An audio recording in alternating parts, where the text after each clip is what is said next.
I transmigrated into a rich family recognition novel as the poor real young master, and the whole family looked at me like trash. My sister, disgusted by my sour smell, tossed me a bank card and said, "Take the money and behave yourself like a transparent person." The fake young master added hypocritically, "Brother, if you're short of money, I can give you all my pocket money." Unexpectedly, I expressionlessly continued carrying trays, leaving only one sentence behind. "We'll talk after I get off work." Chapter 1. Grease solidified on the corner of the cheap plastic table. From the kitchen, the sour rancid odor of fried food mixed with the pungent sweetness of a low-grade air freshener, clinging stickily to people's skin. As I wiped the table with a rag, memories belonging to another soul slowly but firmly fused into me, like a dull knife cutting flesh. "You're wasting your time in a place like this."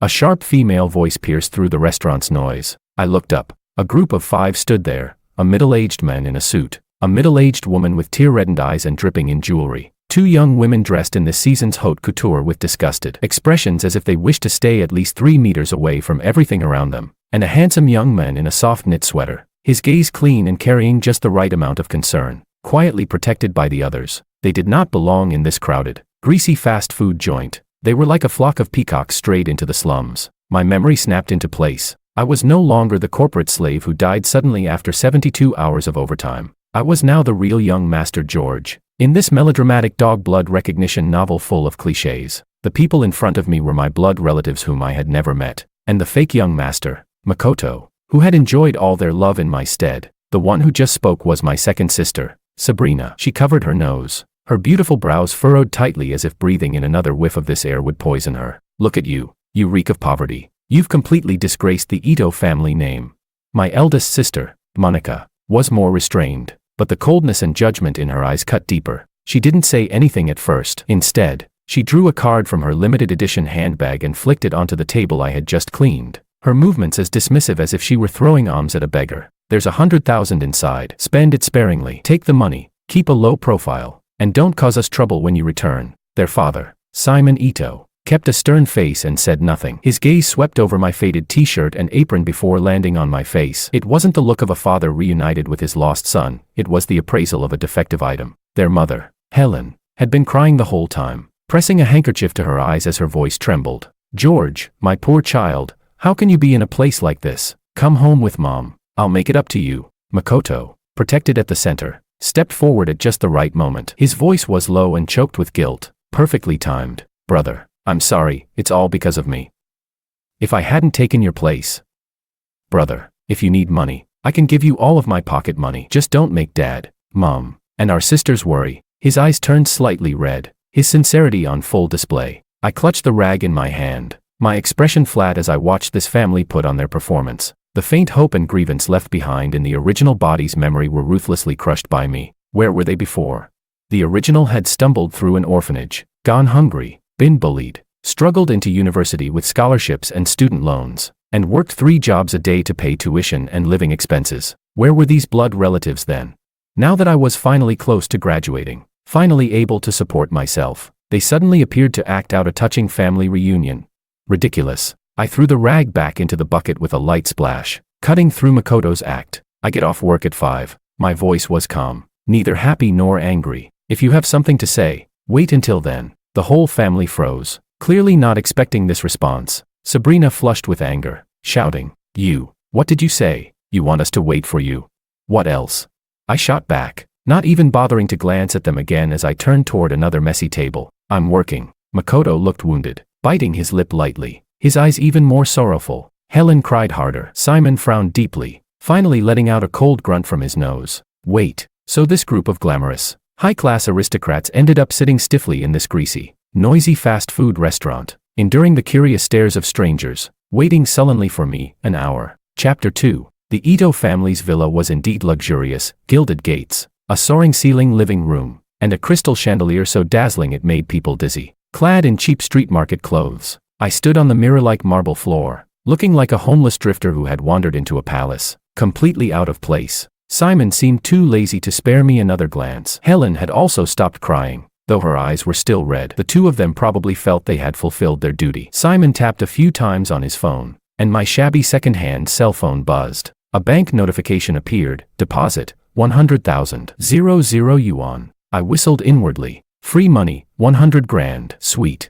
but my face remained calm as I put the phone away. Helen opened her mouth, as if wanting to say something, but finally just sighed. George, if you need anything, just tell Mom.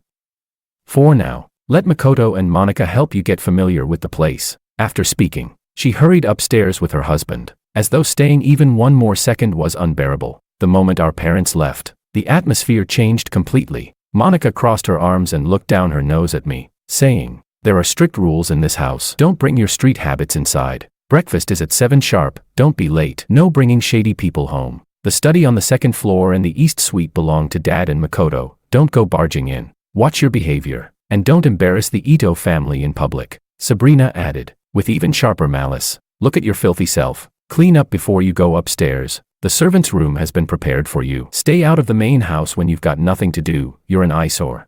Makoto spoke gently, as if trying to smooth things over, but his words cut deeper with every line. "Brother, my sisters are only thinking of you. Afraid you won't get used to things here. If there's anything you don't understand, you can always ask me. And my belongings, you can use them first if you need to." His gaze carried pity, along with a barely perceptible sense of superiority. I lowered my eyes and hummed vaguely in response, my attitude as perfunctory as listening to a supermarket sales pitch. Inside, I sneered, "Rules. These people are just putting gold on their own faces." My impenetrable indifference only made Monica and Sabrina angrier. They glared at me fiercely a few times before storming upstairs. The living room was left with only me and Makoto. The gentle mask on Makoto's face instantly fell away, revealing only cold disgust and smugness. He leaned in close, his voice low and dripping with malice. "Beggar, do you see it? Everything here belongs to me. Dad and Mom's love, my sister's protection. This privileged life, you can't take a single thing away. Even if you've come back, you're still a pauper, only worthy of picking up my leftovers. If you know what's good for you, get lost." At last, I lifted my eyelids to look at him. My gaze was calm, almost bored, as if watching a clown jump around. I asked, "Finished? If so, I'm going to my room." Makoto felt like he had punched cotton, his face turning pale with fury as he glared viciously at my back. The so-called servant's room was tucked away in a corner on the first floor, narrow, damp, and filled with the musty smell of long disuse. I didn't care. I locked the door, pulled out my phone, and examined that 100,000. The original owner's account had only a few hundred yuan left for living expenses. This sudden windfall stuck out like a sore thumb. I let out a cold laugh, didn't touch a single cent, and directly downloaded a few investment apps to study short-term products. The Ito family's money disgusted me, but if I used it to make more money, then fine. The rest of the day passed quietly. I stayed holed up in my room and didn't come out until dinner was about to start. Just as I reached the staircase, I heard faint footsteps behind me. Makoto's voice followed, cloying with false warmth. "Brother, are you going down to eat?" I didn't look back and kept walking. Suddenly, my wrist was seized. Makoto's fingers were ice cold and forceful, nearly digging into my flesh. I instinctively tried to shake him off, but then I heard his hurried, venomous whisper, meant only for the two of us. "You'll never beat me in your life, beggar." The next second, Makoto abruptly let go, releasing a terrified scream. His whole body crumpled like a puppet with its strings cut, tumbling down the stairs in an absurdly exaggerated, twisted pose. Bang, thud, ah. The sound of a heavy body rolling and his sharp wails echoed throughout the villa. Downstairs in the dining room, Monica and Sabrina, who had been setting the table, leapt up in shock. They watched in horror as their beloved brother rolled down the stairs, crashing onto the cold marble floor, curling up in pain, his forehead swelling red at once. "Makoto!" Monica screamed in panic. Sabrina snapped her head up, her gaze like a blade stabbing into me, as if she could tear me apart. "George, what did you do to Makoto? Get out. Get out of the Ito family." Makoto lay on the ground, eyes brimming with tears, his breathing weak, yet still struggling to explain. "And no, it wasn't brother, sisters. I just lost my footing, really. It wasn't him who pushed me." Those words only sealed my guilt. Monica rushed to help him up, while Sabrina, trembling with rage, jabbed her finger at the front door and shrieked, "Get out, do you hear me? Our Ito family doesn't need a vicious creature like you. Get out." I stood at the top of the stairs, watching this farce with cold eyes. Makoto's acting was clumsy and overdone, and my two sisters' favoritism was so blatant even a blind man could see it. The corner of my lips twitched, but my face remained expressionless as I slowly smoothed the wrinkle Makoto had left on my sleeve. When Sabrina screamed, "Get out," a second time, I finally spoke, calmly, without raising my voice. Yet my words cut clear through Makoto's sobs and her curses. "My advice, check the surveillance before you start barking." With that, I didn't spare the family of dramatists another glance. I descended the stairs unhurriedly, walked past the collapsed Makoto and the sisters huddling around him, and headed straight for the front door. Behind me rang Sabrina's furious "stand still," and Makoto's even more pitiful cries. At the entryway, my hand touched the doorknob. I paused slightly. Monica was already on the phone, her voice low and urgent as she called an ambulance. Amid the noise, I caught Makoto's barely suppressed but unmistakable note of triumph, and Sabrina's tearful scolding. "Even if it's to drive that bumpkin out, you didn't have to really fall down the stairs. That must hurt so much." A cold smile curled my lips. "So that's it. A bitter trick scheme, a setup. All just to throw me, the eyesore real young master, out of this house." I opened the door. The night wind rushed in, severing me completely from the false warmth and hollow luxury behind me. Without hesitation, I stepped into the darkness, hailed a cab, and went straight back to my university dorm. Chapter 3. The next day, my life returned to normal. Classes, part-time jobs, the library. A simple routine, busy and fulfilling. The 100,000 yuan from the Ito family sat untouched in my account. Nothing more than a string of meaningless digits. With scholarships, student loans, and the money I earned working, I lived comfortably enough. I even used some of my own savings for short-term investments, earning modest profits. Half a month passed uneventfully. No one from the Ito family contacted me, as if I had never existed. I was glad for the peace, until one evening, after finishing a part-time shift, I was walking back to campus, tired but steady, when 3 people blocked the road under a streetlight near the dorms. Makoto sat in a wheelchair, wrapped in exaggerated plaster casts and bandages, his face pale and fragile. The moment he saw me, his eyes reddened. He struggled as if to stand, his voice hoarse and broken with sobs. Brother, you've finally come back. I'm sorry, it's all my fault. I was wrong. Please come home. Mom and Dad miss you so much." Sabrina stood behind the wheelchair, arms crossed, her eyes on me as though I were garbage. She snapped impatiently. "George, Makoto's begging you like this, and you're still putting on airs. Don't push your luck."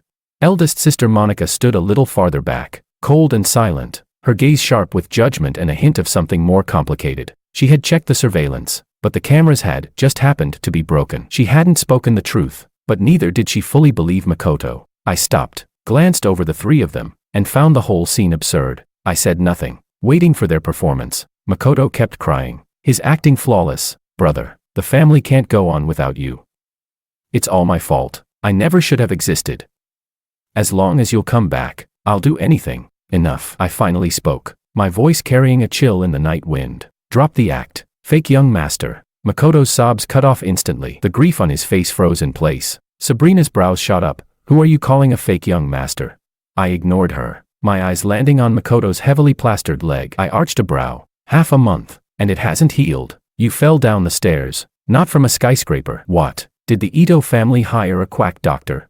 The ridicule in my tone was undisguised. "You." Sabrina fumed. Makoto turned paler, his tears falling harder, as if suffering the greatest injustice. I sneered, stepping past them, ready to leave. "Stop." Monica finally spoke, her voice low and cold. "George, apologize to Makoto, then come back with us. Dad said you must return." I turned back, looking at her as if she were a fool, and said, "He said it. That's worth shit. How dare you?" Sabrina shrieked. Just then, a spoiled, arrogant female voice cut in. Well, what a scene. "Makoto, is this your so-called real brother who can't show his face in public?"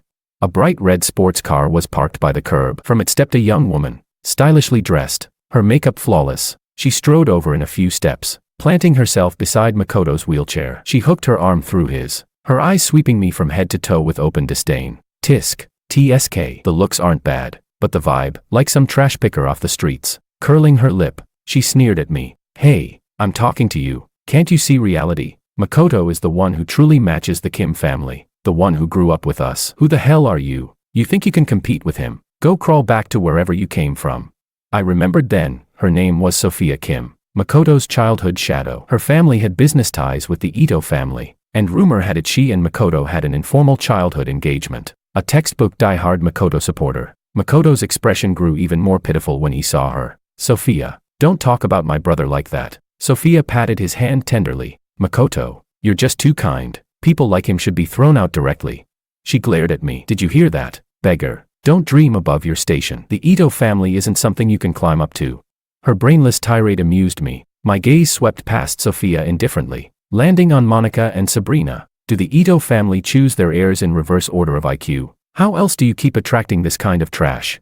What did you say? Sophia bristled instantly. Monica's face darkened. Sabrina looked ready to charge at me, but I had no patience left for their little play acting. I pulled out my phone and, right in front of them, made a transfer. Ding. Makoto's phone chimed with a notification. Instinctively, he pulled it out. The next second, his face went completely pale. It was a bank message. George has transferred 100,000 yuan to your account. Note, consider it your medical expenses. Don't thank me. The full 100,000, not a cent missing, returned exactly as it came. I pocketed my phone, my eyes turning utterly cold, carrying a detached superiority. The Ito family's money disgusts me. My gaze swept across Makoto's stunned face, Sophia's shock, Monica and Sabrina's livid expressions. And let me be clear, it's not that the Ito family drove me out. I paused, then enunciated every word with icy precision. I don't want you. From now on, stay out of my life. Without another glance, I turned and walked toward the dormitory building, my back straight.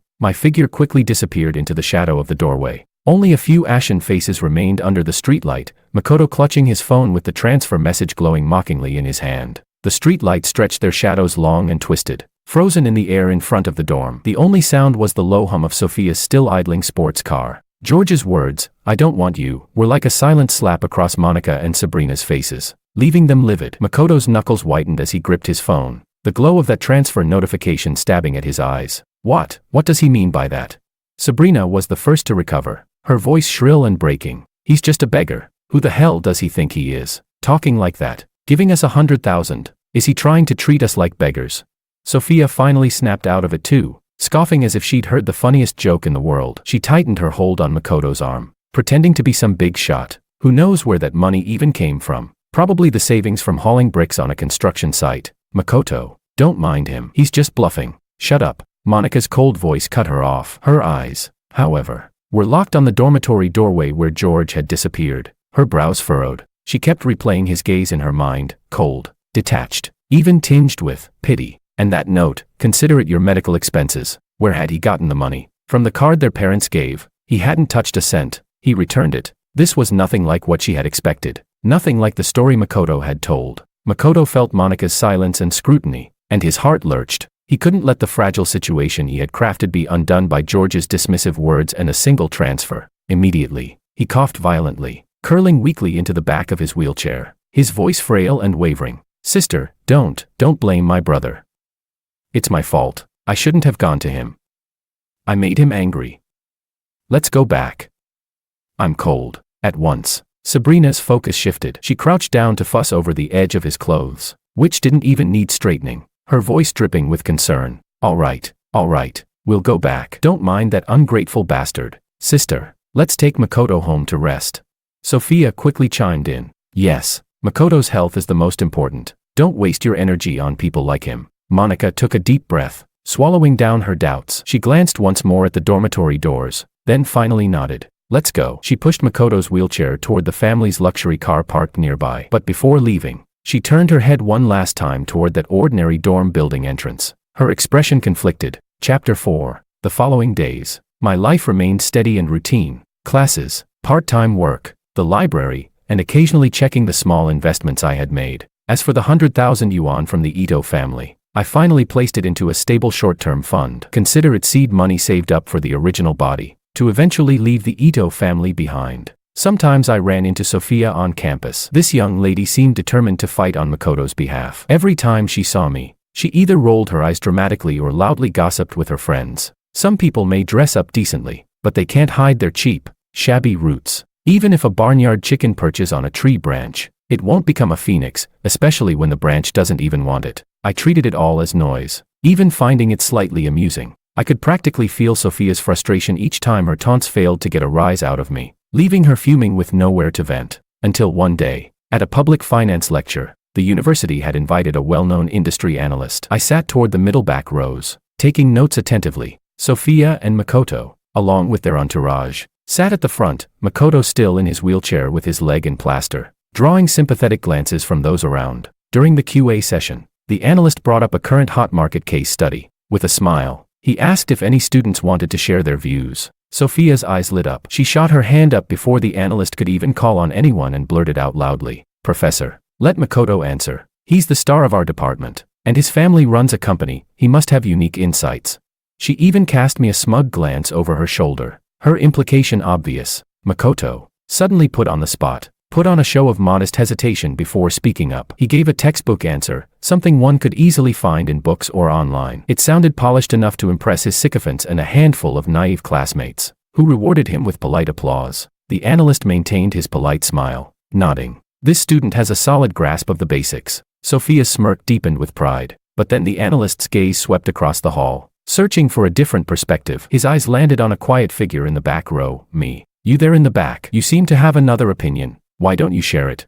Instantly, every pair of eyes turned toward me. Sophia's face collapsed as if she had swallowed a fly. Makoto's hand on his wheelchair armrest tightened almost imperceptibly. I blinked, surprised at being chosen. Setting down my pen, I stood and spoke calmly. Professor, I think the previous analysis overlooked a few key factors. First, the hidden risks of the current policy window, which the market is largely underestimating. Second, the substitution effect in the core raw material supply chain, which cannot realistically achieve cost optimization for at least the next 2 quarters. Third, the short-term preference shifts of international hot money. Their operating logic differs fundamentally from domestic capital and cannot be lumped together. Therefore, simply being bullish or bearish is too one-sided. In the face of sharp short-term volatility, hedging arbitrage strategies may offer the superior approach, though they require extremely strong execution and risk control. My voice was steady, my reasoning clear. The points I raised were based on cutting-edge discussions from top overseas journals just days ago, knowledge that few in the country had caught wind of yet.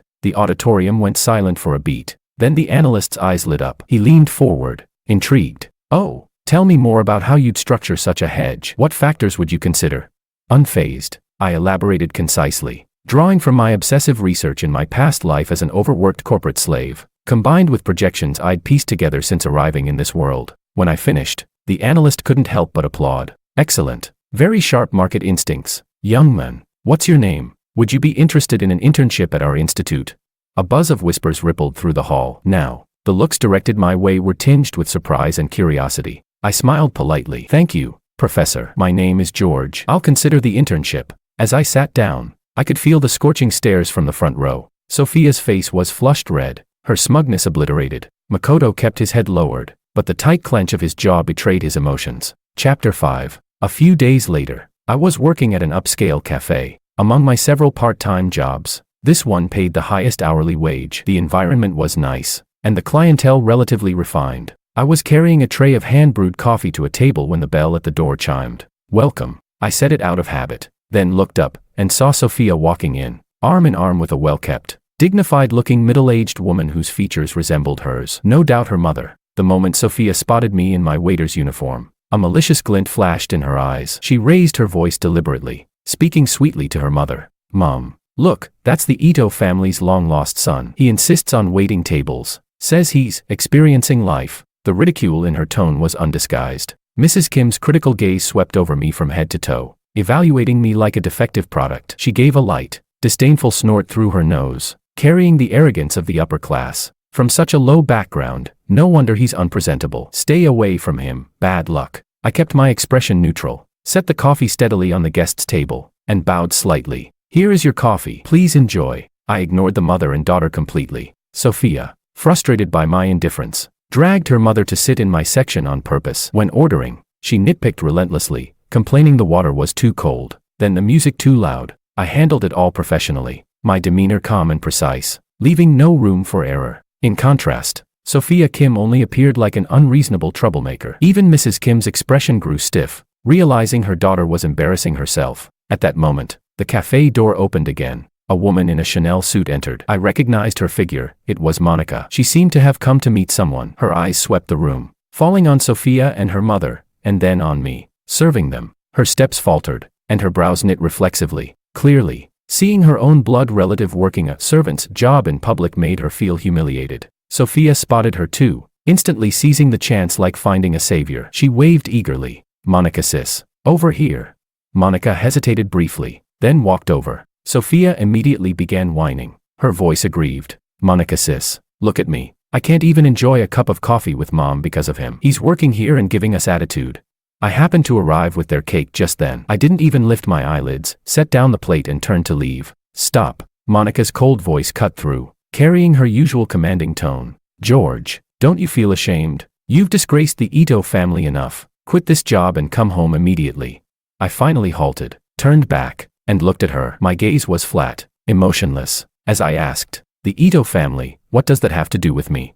You. Monica choked with fury. Mrs. Kim coolly chimed in from the side. Monica, I hate to say it, but this child truly lacks upbringing. He needs proper discipline, or else he'll shame the Ito family wherever he goes. Monica's face darkened further. Just then, from a private booth deeper inside the cafe, a figure stood. It was an elderly man, around 60, sharp-eyed and energetic. He wore a traditional Chinese-style jacket, his presence steady, commanding respect without a word. At his side stood a man who looked like his secretary. The old man walked over slowly. His gaze first fell on me, carrying a trace of subtle appreciation, before shifting toward Monica and Mrs. Kim. His voice was calm yet weighty. Oh, I, for one, believe that earning money through one's own labor, honestly and with dignity, is nothing shameful compared to certain youths who rely on their parents, squander recklessly, and show no respect for the labor of others. This is far more respectable. He hadn't named names, but Sophia and Mrs. Kim's faces instantly flushed purple with embarrassment.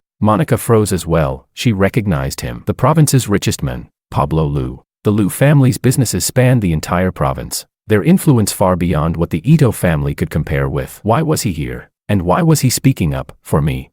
Pablo's gaze swept over the stunned faces, then finally rested on me. He gave me a small nod, his tone gentler. Young man, good coffee. Unmoved by insult or favor, rare composure. With that, he left the cafe, accompanied by his secretary. The ones left behind, Monica, Sophia, and Mrs. Kim, were all red-faced as if they had been slapped in public. Sophia, especially, her earlier arrogance gone, leaving only humiliation and shock. I acted as though nothing had happened. I glanced at Monica and said lightly, enjoy, then turned away to continue my work. Monica watched my tall, composed back. Pablo's words, unmoved by insult or favor, rare composure, echoed in her mind. She compared it to the sight of Sophia, pale and trembling beside her, a girl who only knew how to whine and cause trouble, and to Makoto, forever weak and dependent in his wheelchair. For the first time, a deep crack formed in her long-held perception. Perhaps she had truly misjudged this brother who had grown up outside. Sophia, on the other hand, dug her nails into her palms as she glared at my back. Beyond humiliation, she felt a deeper shame that she wasn't even worthy of being considered my opponent. The air in the cafe thickened, heavy and suffocating, as if Pablo's presence lingered even after he had gone, pressing down on Sophia and her mother until their faces turned ashen. They couldn't utter a single word. Monica stood frozen, her fingertips cold. Pablo's phrase, rare composure, burned itself into her mind like a brand. For the first time, she realized with piercing clarity, the brother she had always despised as disgraceful, unworthy, a source of shame for the Ito family. Perhaps he wasn't what she thought. George wasn't bluffing, returning that 100,000. His sharp insights at the lecture, and now Pablo's public recognition, none of it was coincidence. Monica sis. Sophia's voice trembled with disbelief, her eyes moist as she clutched at Monica's hand for reassurance. Who was that old man? Why did he defend him instead of us? Monica abruptly pulled her hand away. The gesture was small, but the distance it carried was undeniable. Without looking at Sophia, she cast one last, complicated glance toward the kitchen where George was working, and said hoarsely, that was Mr. Pablo. Pablo, so what? Sophia started to retort, then choked mid-sentence, her eyes widening in horror. Pablo Liu. The Liu, from Liu Group. Mrs. Kim gasped as well, the arrogance crumbling from her face, leaving only fear and regret. Her Kim family clung to the Ito family's coattails. But in front of the Liu Group, even the Ito family was nothing, and they had just mocked the very person Pablo himself had defended. Monica no longer paid attention to the mother and daughter's stricken faces. Her mind was in turmoil, seized by an emotion she couldn't name, remorse, or dread. Snatching up her bag, she all but fled the cafe in embarrassment. Chapter 6. In the following days, the Ito household grew unusually quiet. Makoto seemed to sense Monica's subtle change. He became even more obedient and fragile, often gazing tearfully out the window, or hesitating to speak to Simon and Helen, hinting that my presence left him uneasy and guilty. His act worked. Simon grew even more dissatisfied with George's immaturity and narrow-mindedness. But this time, Monica didn't rush to comfort him as before. She only watched in silence. One day, the Ito family received a gilded invitation. Pablo was hosting a private banquet at his home, celebrating the success of a major Liu Group project. Nearly every prominent figure in the province had been invited, and so had the Ito family. For them, this was a crucial chance to step into the truly elite circle. Simon treated it with utmost seriousness, ordering the entire family to attend in full formal attire, and that nothing must go wrong. Makoto, how's your health? Can you manage to attend? Helen looked worriedly at his leg, still in plaster. Makoto gave a gentle, resolute smile. Mom, I'm fine. I can't let business be delayed. It's just, he hesitated, then glanced at Monica and Sabrina. Brother, isn't he coming? After all, he's also part of our family. Sabrina immediately curled her lip. What for? Isn't he shameful enough? If he embarrasses us in front of the Liu family, our whole family will be ruined. Simon's stern face showed he felt the same, but suddenly, Monica spoke up. Call him. The whole family stared at her in surprise. Monica avoided Makoto's briefly darkened gaze, keeping her tone as even as she could. Last time, Mr. Liu seemed to take some notice of him. If we don't invite him, and Mr. Liu asks, it'll be even worse. Simon considered this for a moment, then nodded. You're right, Monica. You contact him. Tell him to behave himself that day. Say nothing. Just follow along with us. Chapter 7. I received Monica's call while I was in the library doing research. When I heard about the Liu family's banquet, I had no interest at all and was ready to decline. But Monica's next words made me pause. Mr. Pablo may be there. He seemed to appreciate you last time. Pablo, the elder who had spoken up for me at the cafe. The richest man in the province. My thoughts stirred. I had been struggling to gain access to higher-level information and resources. This might be the chance. As for the Ito family's petty drama, it didn't even register in my mind. Time, place. My response was brief. On the other end, Monica seemed to exhale in relief, though her tone carried a trace of complexity as she quickly relayed the details. Finally, she couldn't help adding, dress formally, don't embarrass us. I hung up directly. That evening, the Liu family's estate shone brightly, ablaze with lights, filled with the elite and powerful. When the Ito family arrived, they immediately drew attention. Makoto, pale and fragile, sat in his wheelchair, a pitiful sight. Monica and Sabrina dazzled in their glamorous attire. Simon and Helen too were radiant, but when a young man walked in behind them, more than a few glances turned curious and amused. I had come. I wasn't wearing the expensive suit the Ito family had prepared. Instead, I wore the best of my own clothes, a plain dark suit, modest fabric, but clean, well-fitted, and upright. Amid the glittering jewels and finery, my outfit looked overly simple. Yet there was no trace of timidity in me. My gaze was calm, sweeping the room as if observing, as if I were there simply to carry out a task. Tisk. He actually dared to come. Sophia's voice rang out, deliberately pitched so others could hear. Clinging to her date's arm, she sneered openly. Dressed like that, what does he think this is? A school dance? Her little entourage of socialites tittered along with her. Makoto's eyes darkened briefly when he saw me, before he quickly softened into deeper frailty. He whispered to Sabrina, second sister, I'm just glad brother came. Please don't blame me. Sabrina rushed to defend him at once. Blame you? Absolutely not. It's his own shamelessness, insisting on tagging along.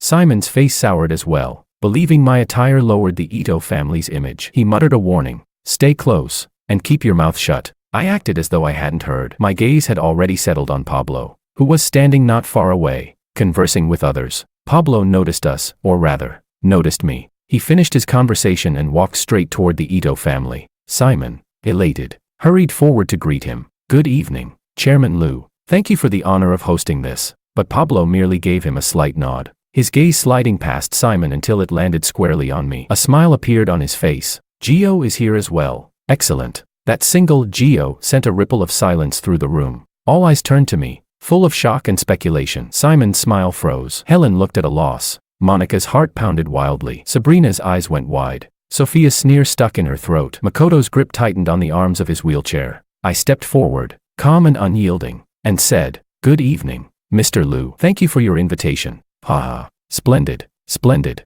Pablo looked genuinely pleased, even patting me on the shoulder. Our talk last time was cut short. Tonight, if you're free, let's continue with your market insights. I've a few old friends who would be very interested. The honor would be mine. I replied smoothly. That moment struck like a silent thunderclap in the hearts of everyone present who knew of the Ito family's scandal, the storm of the real versus fake heir. What was this? The true son George, whom the Ito family despised as vulgar and unworthy, not only had Pablo's special recognition but was even being invited to talk with Pablo and his circle of old friends.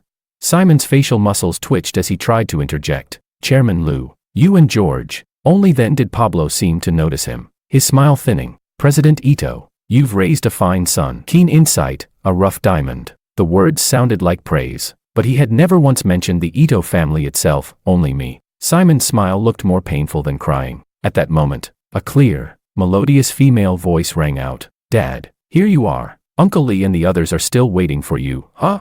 Everyone turned toward the voice. A young woman in an elegant champagne-colored gown approached. Her beauty was striking, yet her aura was pure and luminous, like a pearl under moonlight, instantly captivating the room. She was Pablo's only daughter, Willow. Willow's gaze swept over the crowd and finally landed on me, carrying a trace of curiosity and inquiry. Clearly, she had overheard her father's words. Pablo smiled and said to her, "Willow, come, I'll introduce you. This is the young man I mentioned to you before, the one with keen insight, George." He turned to me. "This is my daughter, Willow." I looked at her, my gaze calm and clear, and inclined my head slightly. "Miss Liu, good evening." Willow gave a graceful smile and extended her hand. "Mr. Wang, good evening. My father rarely speaks so highly of young people. You must be exceptional." We shook hands lightly. That moment shattered the last traces of hope in Makoto, Sophia, and the rest. Not only had I gained Pablo's favor, but I was now naturally being introduced to the very daughter of the Liu family, the heiress they schemed endlessly to ingratiate themselves with.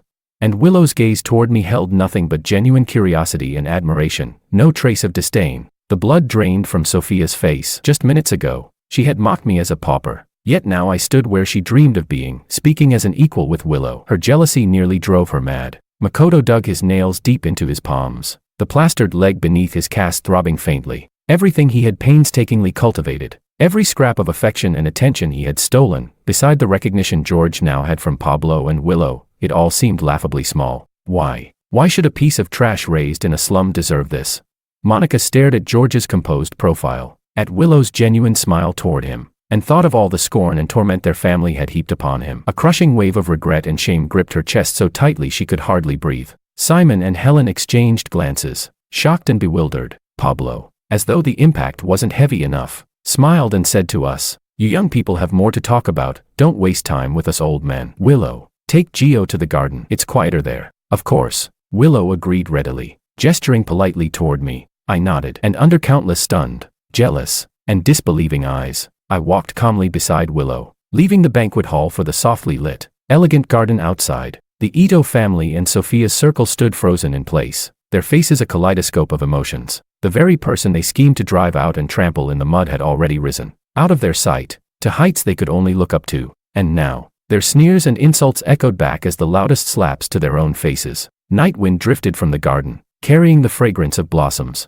but it could not sweep away the cold dread in the Ito family's hearts. In the garden, the air was fresh with dew, gently separating the glittering banquet hall from this quieter world. The champagne tower's refracted light rippled across Willow's gown. She tilted her head toward me, her eyes clean and bright, filled with genuine curiosity. "My father is rarely so warm to young people." Her voice wasn't loud, blending naturally into the night air. "He said that last time at the cafe, in just a few sentences, you pointed out the key risks of the Xinhua project. At the time, they were still arguing internally about whether to increase investment. I was a little surprised Pablo would discuss such things with his daughter." I smiled but didn't claim the credit. "I just happened to notice some public data and did a bit of cross-checking." Mr. Liu overstated it. "Using public data to deduce the hidden tariff adjustments on raw materials and their unusual correlation with port throughput, that's hardly a coincidence." Willow blinked, a trace of sly amusement in her eyes. "I looked into it later myself, it was exactly as you said." "You're impressive." Her tone was open and straightforward,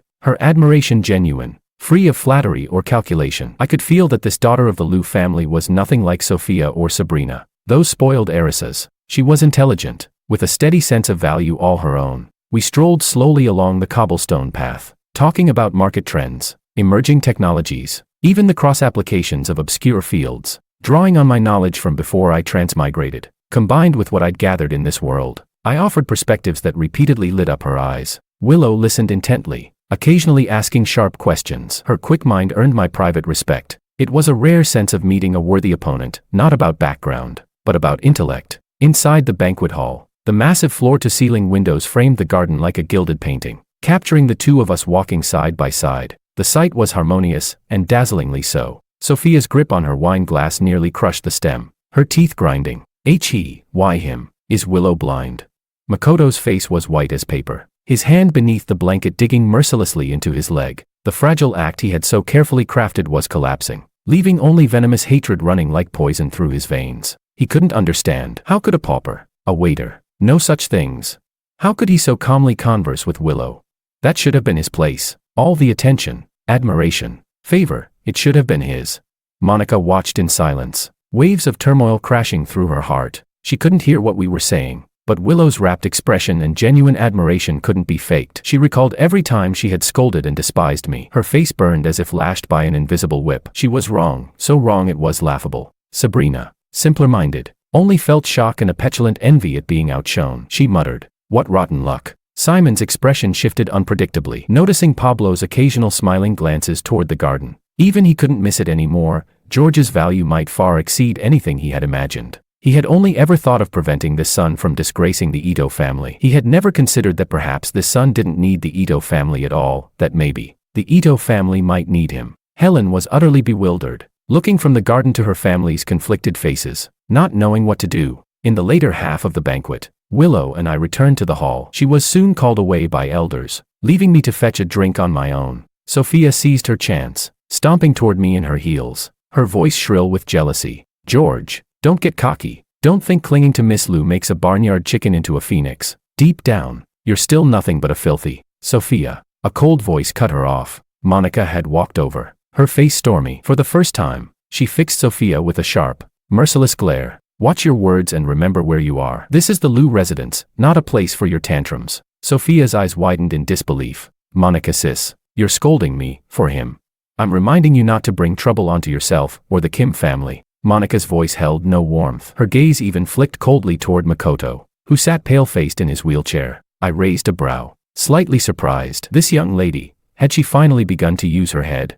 I had no interest in watching the drama unfold. I bypassed the frozen Sophia, picked up a glass of soda water, and walked straight to the terrace for some air. The banquet finally ended. On the ride back, silence pressed down like death. Inside the long limousine, the air was so heavy it suffocated. Makoto leaned against the seat with his eyes closed, lashes trembling as if enduring unbearable pain and grievance. Sabrina wanted to comfort him, but Monica stopped her with a single glance. Simon rubbed his temples, then finally spoke, his voice hoarse. "Monica, that Mr. Lou, what else did he say to George?"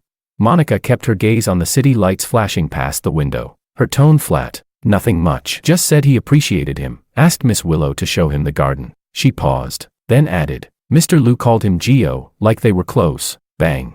Simon slammed his fist onto the soft leather armrest, his chest heaving violently. It was regret, frustration, and the humiliation of losing face completely. Helen flinched in fear. "Dad," Makoto opened his eyes, tears shimmering. "It's all my fault.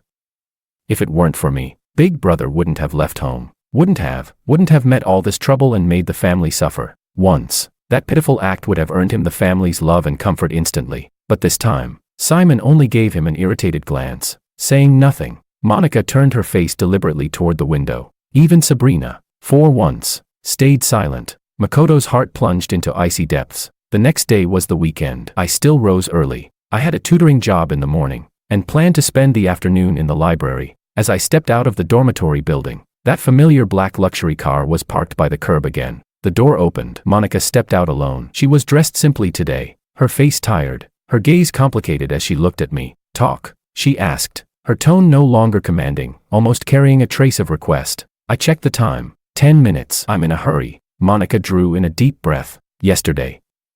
"I'm sorry." I said nothing, waiting for her to continue. "And before. For many things, we were wrong." "I'm sorry." It was difficult for her to get the words out, but she forced them anyway. "Maybe, we all misunderstood you." "It wasn't a misunderstanding," I corrected her calmly. "You chose to believe only what you wanted to believe." A faint flush crept onto Monica's cheeks. She couldn't argue. Dad wants you to come home." She changed the subject. "He said he can raise the limit on that card he gave you. If you don't like your current major, you can switch, or even study abroad. The family will support you. After all, you are an Ito." I let out a quiet, derisive laugh, as if I'd just heard a joke. "An Ito?"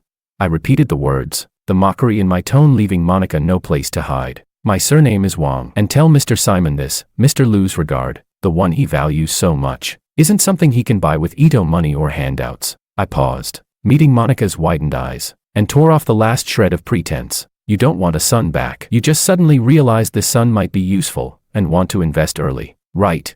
Monica's face turned deathly pale. I didn't mean, how can you think? How I think doesn't matter." I cut her off. What matters is, I don't need it. Money, future, connections, I'll earn them myself. As for the Ito family, the best support you can give me is staying as far away from me as possible. I finished speaking, no longer sparing Monica's pale face a glance, and turned away. Monica stood rooted to the spot, staring at the tall, resolute figure merging into the flow of students across campus. For the first time, she clearly realized they had lost this brother. It wasn't that he had stormed out in anger. It was that, from beginning to end, he had never once thought of coming back. What they considered charity and gifts were worth nothing in his eyes. She stumbled back into the car, dazed. Sabrina asked eagerly, "Well, did he agree to come back?" "Dad said as long as he does. Everything else is negotiable."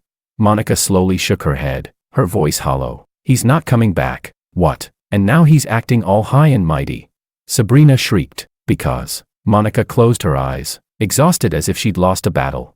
"What he wants, we can't give. And what we could give, he never wanted in the first place." Sabrina froze, not understanding. Monica didn't explain further. "Some things, you only realize their weight after you've lost them. And some wounds, once inflicted, can never be undone." The luxury car lingered under the dormitory for a long time before gliding away silently, like a dim shadow dissolving into the city traffic. I put the brief meeting behind me and hurried off to teach my student. The child's mother, a gentle middle-aged teacher, handed me a bottle of water and praised with a smile, "Mr. Wong, you're so patient. Our child has improved a lot recently, and he even says he wants to apply to your university in the future." I smiled faintly as I took the water. This kind of recognition and respect earned by one's own ability was simple, clean, and solid. That afternoon in the library, I received a text from an unfamiliar number. "Mr. Wong. Hello, this is Willow. Sorry to disturb you. My father asked me to pass along some industry reports he mentioned. He thought you might find them useful. Would it be convenient for me to send them to you?"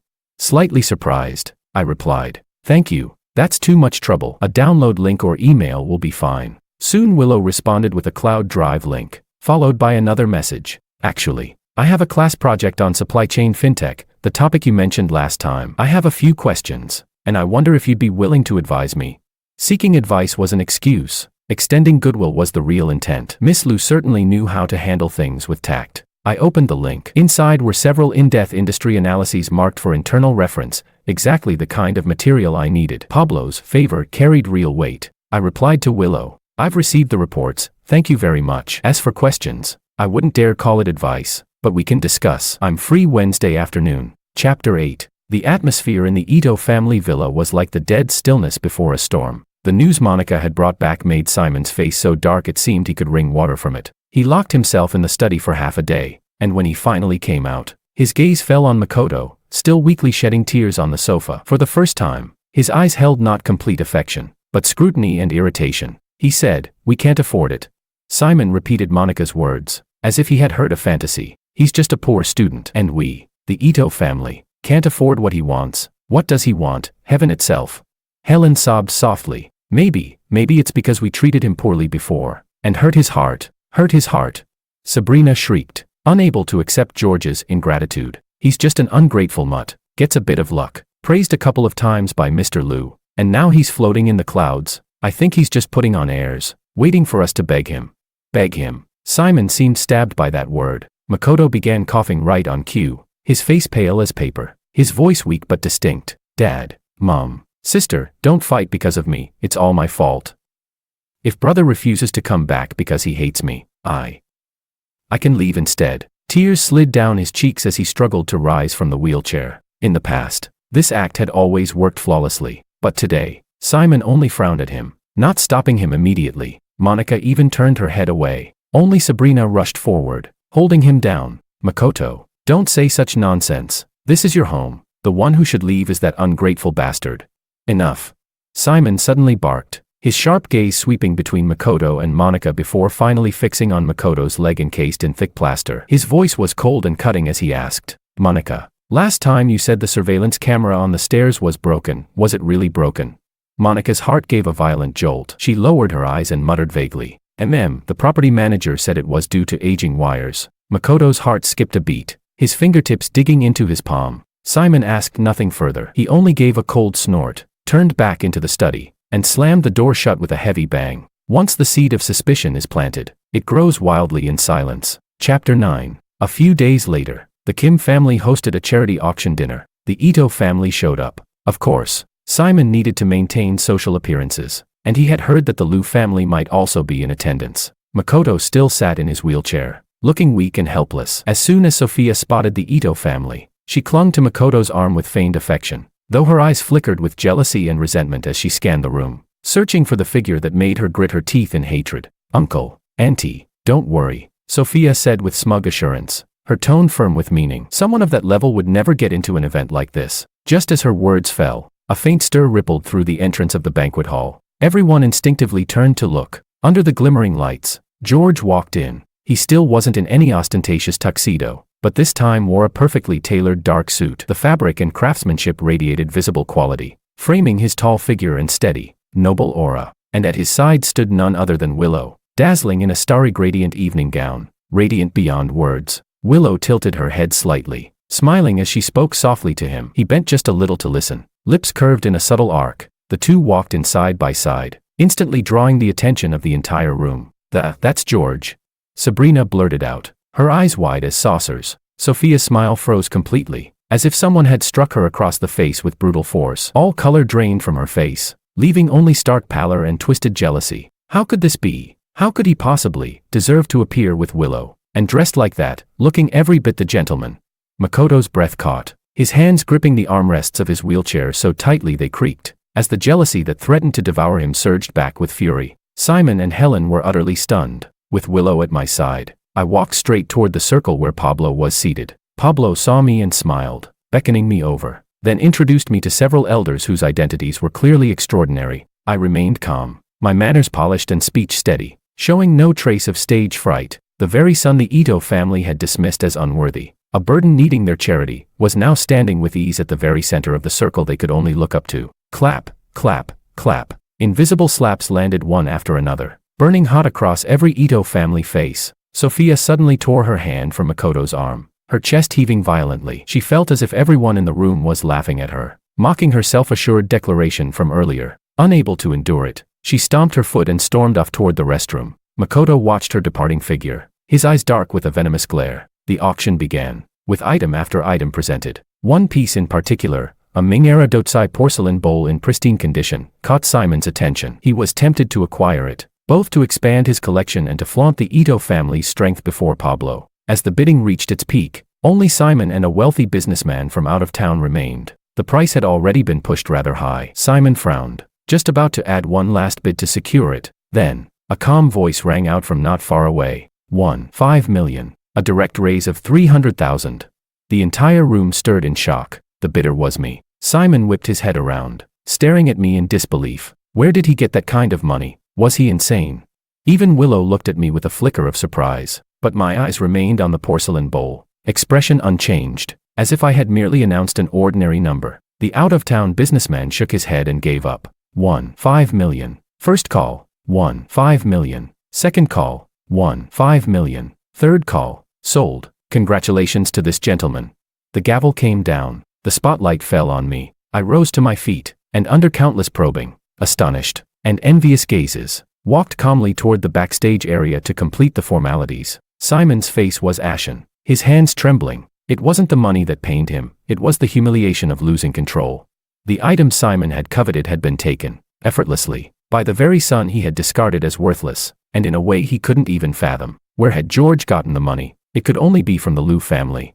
The Liu family valued George this much, to such an extent.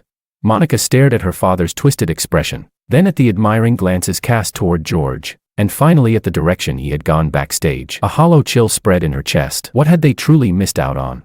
Meanwhile, in the restroom, Sophia stood before the mirror, touching up her makeup, but her trembling fingers smeared the lipstick outside the lines. In a fit of rage, she hurled the tube onto the floor. The stall door opened, and out walked a woman in a Chanel suit, delicate features framed by an expression tinged with arrogance and appraisal. It was Maria, the eldest daughter of the Bai family. Her family's status rivaled that of the Kims, and she had never gotten along with Sophia. Through the mirror, Maria observed Sophia's disheveled state and chuckled softly. Well, what's wrong, Miss Kim? Who's gotten under your skin? Don't tell me, seeing the Liu family's new favorite made you upset.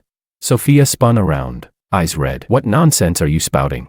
Maria dried her hands leisurely. You know perfectly well whether it's nonsense. But let me give you some advice, don't waste your efforts. George is now Lou's favored protege, practically inseparable from Willow under everyone's watchful eyes. That sickly fake heir of yours, Makoto, he doesn't stand a chance. With that, she swept out gracefully. Sophia trembled where she stood, Maria's words stabbing her like venomous needles. Willow, again. Willow, and George, the two people she hated most.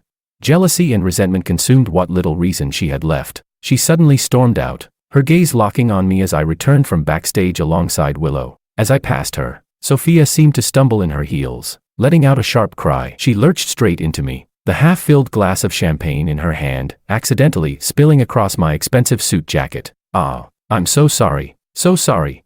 Sophia steadied herself and quickly apologized, her voice dripping with false contrition yet edged with malice and secret delight. I lost my balance. Wong, your suit must be expensive, right? I really didn't mean it. Her ploy succeeded, all eyes turned toward us. The dark liquid spread quickly across the light fabric of my suit, leaving an ugly stain, strikingly conspicuous. Willow frowned. The Ito family noticed too, Sabrina smirked with glee, and Makoto's eyes gleamed with a cold, cruel satisfaction. Murmurs rippled through the crowd. I stopped, glanced down at the ruined front of my suit, then lifted my gaze towards Sophia, whose poor acting skills and venomous intent were laid bare in her eyes. My expression remained calm, without the panic or rage everyone expected, just as Sophia secretly rejoiced, preparing to offer a few more sincere apologies. I spoke. My voice wasn't loud, but it cut clearly through the suddenly hushed corner. It's fine. I paused. Then, under her startled stare, unhurriedly undid the buttons of the soiled suit jacket. With casual ease, I slipped it off and handed it to a nearby staff member. Then I raised my eyes to Sophia, my gaze as indifferent as if I were looking at something utterly insignificant. It's just a suit,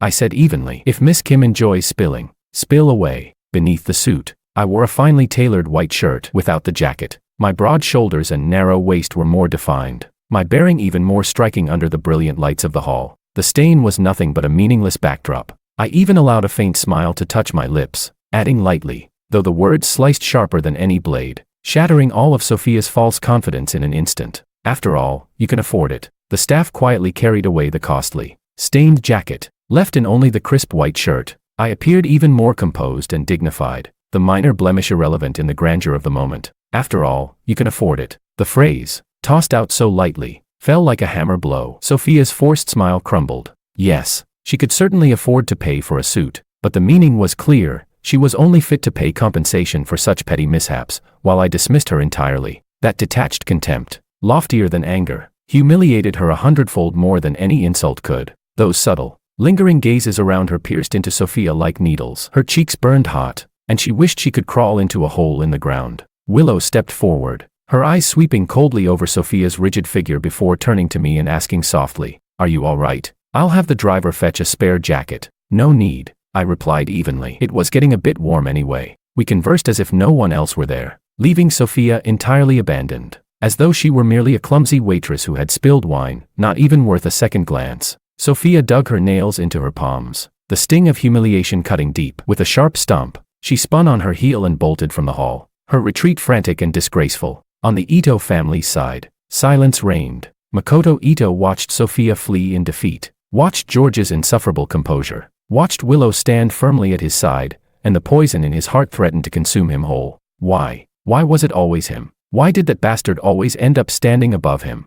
Simon's face was dark as iron. George's every gesture carried a natural ease, as though he were born to stand beneath the spotlight. The open favor from both Pablo and Willow pierced Simon's long-held convictions like thorns. For the first time, he realized with brutal clarity, this son had perhaps never needed the Ito family at all. Rather, it might be the Ito family that had lost something immeasurable. Regret and dread, sharp and suffocating, seized his chest. The remainder of the auction was agony for the Itos, each moment spent on pins and needles. Meanwhile, I sat with Willow near Pablo, occasionally leaning in to exchange a quiet word. Our posture was natural, equal. No one could mistake me anymore for a penniless youth needing the Ito family's charity. When the evening drew to a close, Simon nearly forced himself forward, determined to greet Pablo, maybe even to catch a word with me. But just as he approached, Pablo was smiling at me. "Next week's economic forum, if you're free, come along with me. A few old friends of mine would like to meet you again." I nodded calmly. "Of course. Thank you,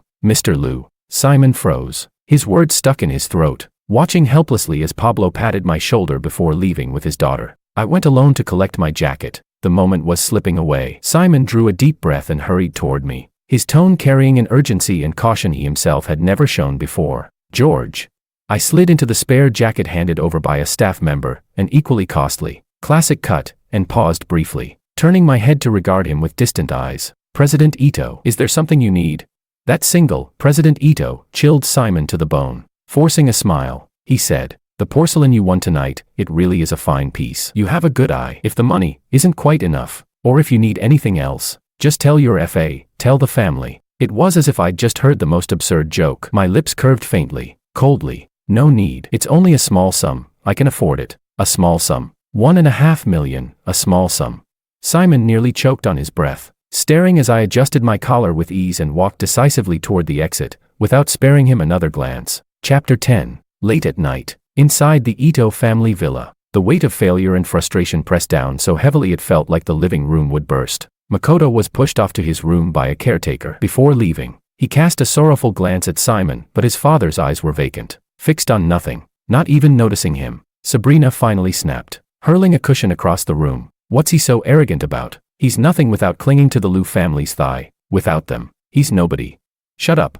Simon's roar cracked through the silence, veins bulging at his temples. Without the Liu family, he could still casually throw down 1.5 million. Without the Liu family, he could still make Pablo take notice. Can you do that? Can Makoto? Sabrina froze, stunned into shrinking back. She had never seen her father lose control like this. Helen whimpered, tears slipping down her cheeks. Then, what do we do now? Monica rubbed her temples. Exhaustion etched into her voice. Dad, Mom, maybe we really were wrong. Wrong from the very beginning. We never gave him any support. Now he's achieved things we couldn't even imagine. All on his own. We have no right to demand anything from him anymore. No right. Simon reacted as if she'd struck him, shooting to his feet and pacing the room in agitation. He's my blood. He carries the Ito family's name. What's his is the Ito family's. The Liu connection must remain in Ito hands. It must. His eyes gleamed with a terrifying mix of greed, panic, and desperation. Losing the Liu family connection would be a devastating blow. Rivals would pounce, and the Ito family could be crushed. He would never allow it. But he doesn't acknowledge us at all. Helen's voice was small, despairing. Simon stopped pacing, his expression sinking into something dark and vicious. He doesn't acknowledge us. He doesn't get to choose. As long as he's my son, he will serve the Ito family. His gaze snapped to Monica. Monica, you find a way to reach him again. Soft persuasion, hard pressure, whatever it takes. Tell him, if he helps us secure the Liu family connection, I'll even consider giving him a share of the Ito company. Monica stared at her father in shock, as though seeing him for the first time. Even now, all he could think about was binding George with profits and using him as leverage. And another thing, Simon's eyes swept over Sabrina and Helen. You two as well. Go after him, cry, beg, throw a fit, if it comes to it. Drag him back kicking and screaming. Sabrina cowered in silence, too frightened to speak. Helen could only sob. Monica felt nothing but an icy hollowness spread through her chest. At last, she understood, whether it was Makoto's manipulative fragility or her father's current threats and bribes. It was all the same at the core. None of them had ever truly seen George as someone worthy of respect. Chapter 11. My life remained as busy and fulfilling as ever. I attended the economic forum, sitting right beside Pablo. Calm and collected, I conversed freely with figures who often appeared in financial headlines. Whenever I voiced an opinion, it went straight to the point, drawing surprised glances from the crowd. Willow was often at my side, and the two of us grew increasingly familiar with each other. I discovered that Willow was not the kind of heiress untouched by the dust of the world. She had her own sharp insights and a perceptive mind. During the breaks at the forum, she would even bring up case studies from Liu Group's smaller, non-core projects. Each time, I offered a perspective that left her pleasantly surprised. Little by little, beyond business discussions, we began sharing the occasional coffee or meeting at the library, each quietly reading our own books. The companionship felt natural, almost like kindred spirits. Pablo clearly approved, even teasing us from time to time. One afternoon after class, as I stepped out of the teaching building, a figure blocked my way. It was Helen. Her eyes were swollen, as if she had been crying for hours. She clutched my arm, her voice breaking. George, please, I beg you, come home. It was all my fault before. I'm sorry, I wronged you. Your father admits he was wrong too. Ito Corp needs the Liu family's support now. You can't just stand by and watch us suffer. Her voice drew curious looks from the nearby students. I frowned slightly, and without a flicker of emotion, pulled my arm free. Mrs. Ito, you've mistaken me for someone else. Helen wept harder. George, how can you be so heartless? I'm your mother. My gaze turned cold. When it's convenient, I'm your son. When it's not, I'm just the disgraceful poor boy. The Ito family's logic, I don't share it. I brushed past her and walked away. Helen collapsed onto the ground, sobbing uncontrollably as she watched my resolute back vanish into the crowd. 2 days later, while Willow and I were at a quiet bar outside campus discussing a modeling algorithm, Sabrina appeared. This time, her tone was forceful, almost threatening. George, Dad said, if you come back and help the company through this crisis, you'll never lack benefits in the Ito family. Don't refuse a toast only to drink a forfeit. I didn't even lift my eyelids. Instead, I turned to Willow and said, it's noisy here. Let's change locations. Willow nodded, picked up her bag, and together we walked out, leaving Sabrina standing there ignored. Sabrina stomped her foot in frustration but didn't dare make a bigger scene in front of Willow. Soft pleas or hard threats, both had failed. When Simon heard the news, he smashed his most treasured inkstone in a fit of rage. Ungrateful son, that ungrateful wretch. Chapter 12. A week later, an explosive piece of news shook the city's business world. The Lu Group officially launched Project Dawn, an ambitious incubation initiative designed to support innovative tech enterprises. The initial investment alone was staggering, but what truly stunned everyone was the name of one of the project's appointed leads. George, though I was listed as a deputy, anyone with eyes could see it for what it was. Pablo was personally paving the way for me and placing immense trust in my abilities. It meant I had officially stepped into the Lu Group's inner circle, gaining real power and resources. When the news reached the Ito household, it hit like an earthquake. Simon sat in his study, staring at the article on his computer screen for an entire hour without moving. His face was ashen, as though he had aged 10 years in an instant. He had still been entertaining fantasies about luring George back with Ito family shares. Now, that thought looked laughable. The position of Project Dawn's leadership, and the potential influence it carried, was worth far more than the scraps Ito Corp could offer. He had completely lost the chance to control this son. And more devastating still, he had completely lost the chance to ride Lu Group's coattails.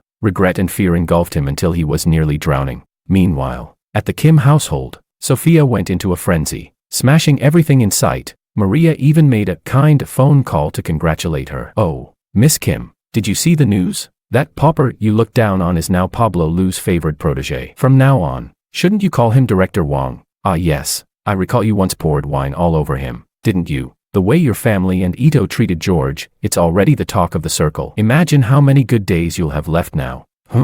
Sophia screamed and hurled the phone to the ground. When Makoto heard the news, he locked himself in his room, shattering everything he could reach, like a man possessed. Why him? That worthless piece of trash from the slums. Why was he always the one stepping on Makoto's head? Everything Makoto had painstakingly built crumbled like paper before true strength and opportunity. Endless jealousy and dread gnawed at him. He was finished. Deep down, he knew it. Once George truly held power, he would never let Makoto off. And as for the Ito family, they were finished too. Night fell, casting the Ito villa in a pall of gloom and despair. High above the city, I stood in Lu Group's skyscraper office, gazing out at the sea of glittering lights below. My phone buzzed with a message from Willow. Congratulations, Director Wong. Don't be late for tomorrow's meeting. Smiling kitten emoji. I smiled and replied with a simple, okay. A new challenge was only just beginning. As for those irrelevant people and their petty schemes, they had long since been left behind. The announcement of Project Dawn was like a boulder hurled into a restless pond, the ripples sweeping away Ito family's last shred of hope. Simon locked himself in his study for an entire day. When he finally emerged, the streaks of white at his temples seemed more pronounced, and his eyes were dull with defeat. Looking at Helen, trembling in unease, and Sabrina, whose face was full of unwillingness but laced with panic. Then glancing at Makoto's firmly shut bedroom door, this time, he did not go over to comfort anyone. He only spoke, voice hoarse and carrying the weight of finality. File for bankruptcy reorganization. With those words, the fate of the Ito family was sealed. Having lost their final hope of salvaging ties with the Lu family, Ito Corp, the ship already riddled with holes, was finally sinking. Helen collapsed onto the sofa, sobbing uncontrollably. Sabrina was dumbstruck, murmuring in disbelief. How could this happen? Dad, can't we think of another way? Go to him, beg him. Beg. Simon let out a bitter laugh, his smile uglier than tears. Beg with what? He's now the personally appointed head of Project Dawn. The Ito family's entire fortune combined isn't even a fraction of that project's first-round investment. Why would he even look our way? The weight of regret gnawed at his heart, so sharp and crushing he could barely stand upright. If only. When George was first brought back, they had shown him a shred of sincerity, a touch of warmth, the slightest bit of respect. Would the ending today have been different? But in this world, there was never such a thing as if. Meanwhile, the Kim family reacted swiftly. Kim's father delivered a harsh warning to Sophia. From now on, you are forbidden to cause George trouble and stop clinging to that fake heir from the Ito family. The Itos are finished, can't you see that? Sophia screamed in unwillingness. Why, that bastard. Shut up. Kim's father slapped her across the face, the force snapping her head to the side, because with just a flick of his finger, he could make life hell for the Kim family as well. If you want to die, don't drag us down with you. Step out of line again, and I'll cut off all your credit cards and ship you abroad.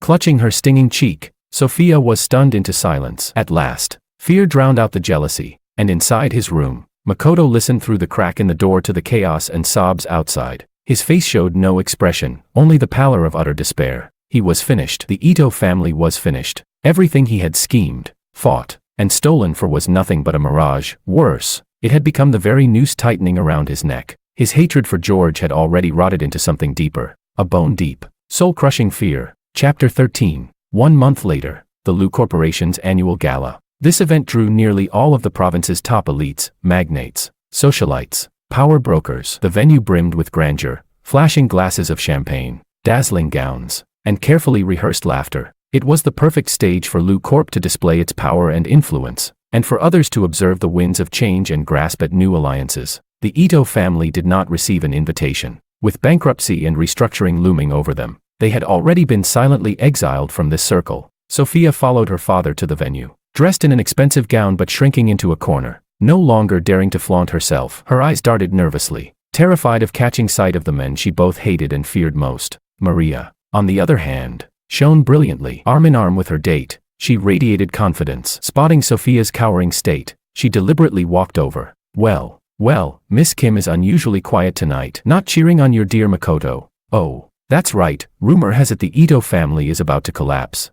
Sophia's face flushed red, then pale. She wanted to rip Maria's smug smile apart but didn't dare utter a word in protest. At the heart of the ballroom, Pablo laughed and mingled effortlessly with several heavyweights, and standing by his side, dressed in a tailored suit, poised and steady, was George, holding a glass of wine. I spoke with composure, my insights sharp and my demeanor unshakable. No one could possibly connect me with the so-called pauper who had been working in a fast food restaurant only months before. Countless eyes fell on me, some admiring, some calculating, some sycophantic, and some wary. Chairman Lu, you've truly struck gold, a real estate tycoon chuckled, raising his glass. President George is young, capable, and visionary. With Project Dawn in his hands, the future looks limitless. Pablo roared with laughter, making no effort to hide his appreciation. The young man earned it himself. I only provided the stage. At that moment, Willow approached gracefully with a glass of juice. She stood naturally by my side, greeting the elders with a bright smile. Her pale golden gown glowed under the lights, elegant and radiant. Standing together, the two of us drew murmurs of admiration, an impeccable match, dazzling as if destined. Pablo's eyes sparkled with joy. He clapped his hands, and the music came to a halt. The room hushed, all eyes converging. Taking the microphone, his booming voice carried across the hall. Thank you all for gracing us tonight. Since we're gathered here, I also have a piece of joyous news to share. He paused, gaze affectionate as it settled on Willow and me. My daughter Willow and my dear protege George have found themselves truly kindred spirits. After much time together, they've decided to enter into a formal relationship. As her father, nothing makes me happier, so let me make it official tonight, in front of you all. For a heartbeat, silence reigned. Then the hall erupted into thunderous applause and warm congratulations. Congratulations, Chairman Lu. Congratulations, President Wang. Congratulations, Miss Lu. A perfect match. Truly a couple made in heaven. Blessings filled the air, echoing one after another. Bathed in the spotlight, I smiled, glancing toward Willow with warmth in my eyes. Her cheeks tinged pink, but she stood tall and poised, graciously receiving the waves of well wishes. In that moment, I stood upon the radiant summit of success. Wealth, status, love, respect, all of it, I held firmly in my hands, earned by my own ability. In the corner, Sophia watched the scene, her nails digging deep into her palms. Yet she felt no pain, only an endless chill of despair. Maria's mocking gaze cut across her like a blade. She could no longer remain humiliated. She turned and fled the ballroom. Meanwhile, the Ito villa lay shrouded in darkness. Simon sat slumped on the sofa, staring at the local financial news coverage of the Lu Corporation's gala. The camera happened to capture Pablo's announcement, the moment George and Willow smiled at one another. Simon's eyes locked onto the radiant, untouchable sun on the screen, his vision blurred red, his body trembling violently. He bent forward, coughing with a gut-wrenching force that tore tears down his weathered face. Helen sat beside him, silently weeping. Sabrina stood frozen, mouth agape, watching the younger brother she had once scorned, mocked as a pauper and a bastard. Now he was surrounded by the province's most powerful, embraced as Pablo's chosen son-in-law, a man whose single word could decide the fate of countless enterprises. For the first time, she felt bone-deep regret and fear. Upstairs, from Makoto's room, came the guttural sound of a caged beast in despair, followed by the heavy thud of something crashing to the floor. All the bitterness, envy, and scheming. At this moment, they were nothing but the cruelest of jokes. They had lost him completely, utterly, forever. On the television screen, George's calm, steady smile shone, a victor's smile, the smile of someone who had long since cast away the mud and humiliation of the past, leaving it all far behind.